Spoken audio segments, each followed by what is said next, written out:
Hello guys, this is Zealous here, and today we continue game logic.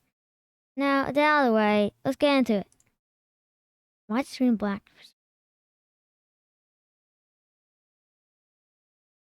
Even if Pharaohs loved board games, do you like to dive into a round of Settlers in Canton in the evening? Do you and your friends start up a game of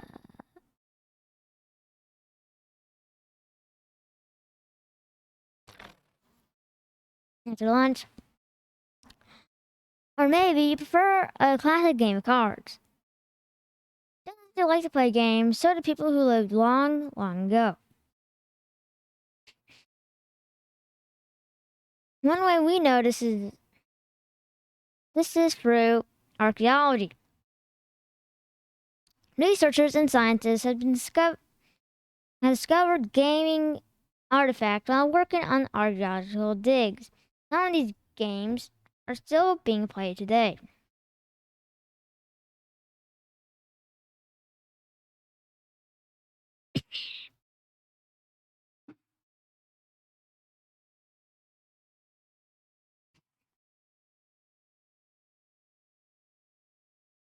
The civilization of ancient Egypt flourished in North Africa for more than 3,000 years. A man named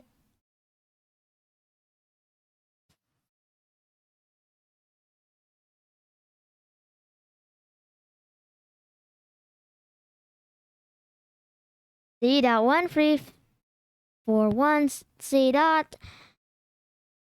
to 1323 BCE ruled Egypt as a pharaoh for 10 years, until he died in 1323 BCE.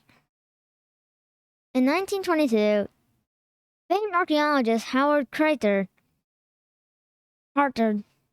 1874 to 1949, discovered his tomb in the Valley of the Kings.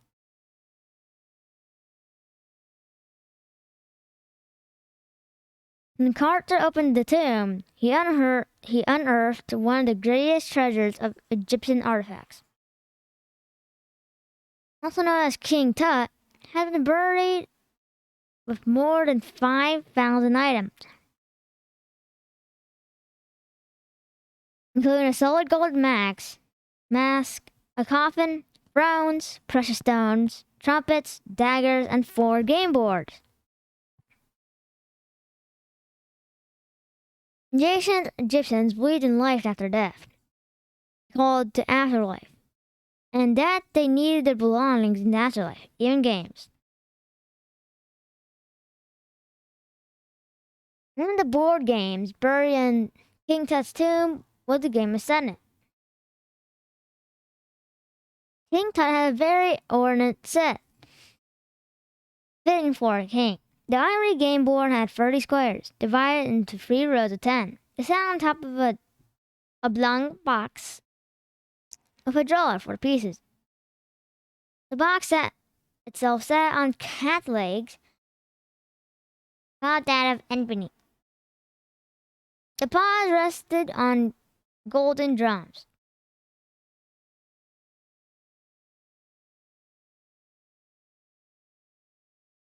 Although splendid, King Tut's Senet board was not the first one archaeologists had found.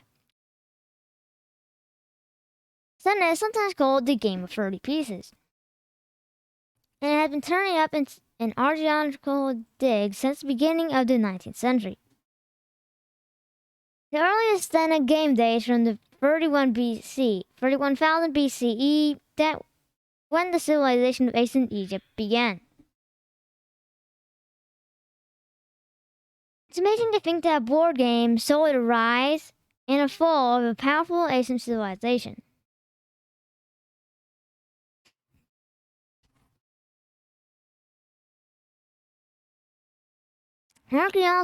Archaeologists also discovered paintings on tomb walls of Egyptians playing the game.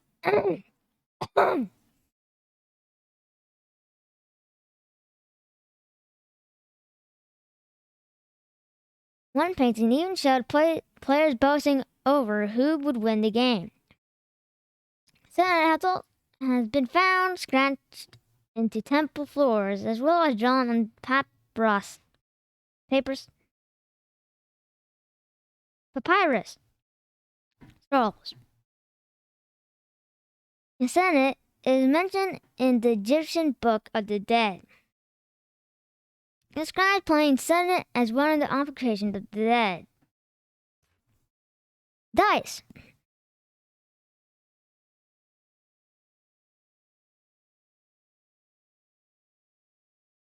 Dice was the first tabletop game. In 2013, archaeologists found 49 small carved and painted stones in southeast Turkey, dating to about 30,000 BC.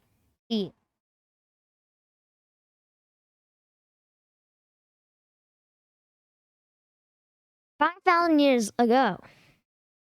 About the same time, other people in the Middle East and Asia made dice using flat sticks, carved knuckle bones, and turtle shells. Later civilizations made dice out of materials such as glass, metal, ivory, and marble. Ancient dice came in many different shapes. Four-sided, pyramid-shaped dice were found in the royal game of Ur, dated back to about 2500 BC.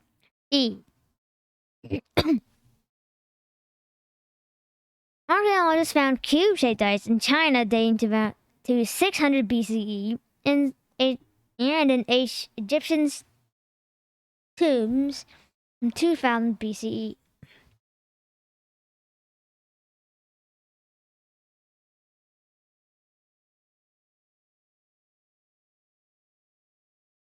Today, the game poses a mystery for us.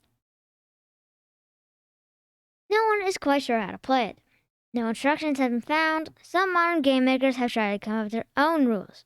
You'll never know how people in ancient Egypt played the game.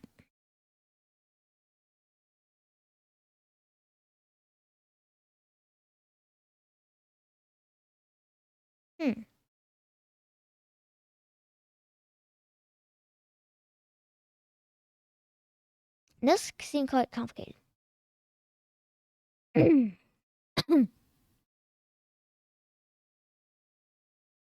Fortune-telling games. Ancient people used many games, such as Senate, the royal game of Ur, and even playing cards, but not only for fun, but also for spiritual purposes.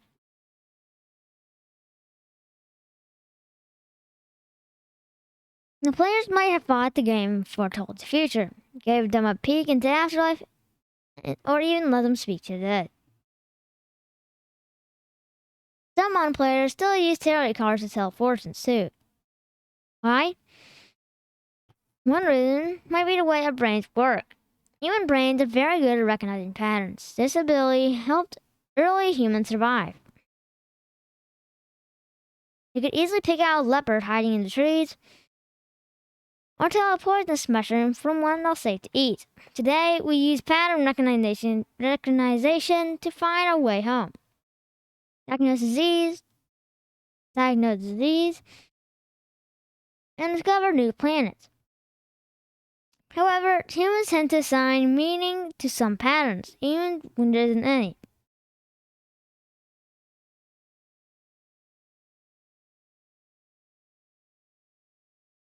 So ancient game players might have seen patterns emerge in a game such as Senate or Ur or tarot cards, and then gave them meanings and to do with their futures.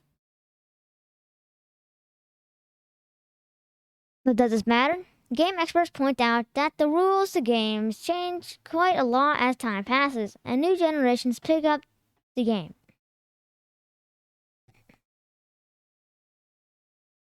Today, you can still find Senate board games for sale. An ancient Egyptian wouldn't recognize the game board even if they didn't quite recognize the rules.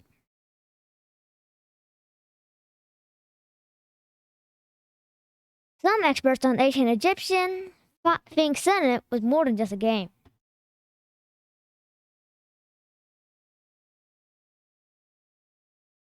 Egyptians may have used Senate to learn what lay ahead of them in the afterlife.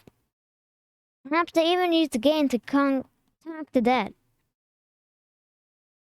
The ancient Egyptians believed that their souls would gather on the sun god Ra's barge at sunset. The barge would take them on a journey through the underworld. Along the way, sinners would be punished and destroyed. Those souls who survived the trip would reunite with Ra and live forever. Egyptologist Peter Picon thinks the markings on later Senate boards reflected the soul's journey through the afterlife. The game might be used to foretell whatever the player's soul would make it through the underworld.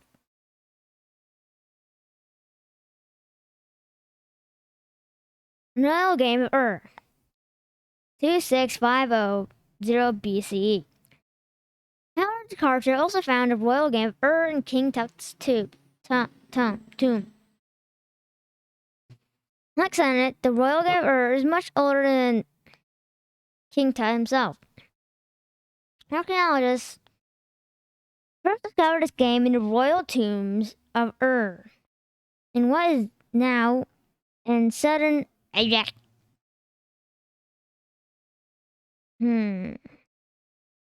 Iraq.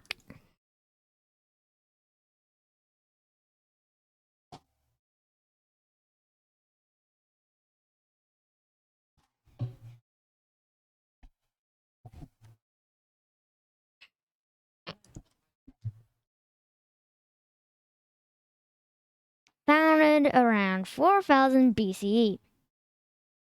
Ur was one of the richest and largest cities in the ancient world. When it was first built, Ur was a coastal city on the Persian Gulf.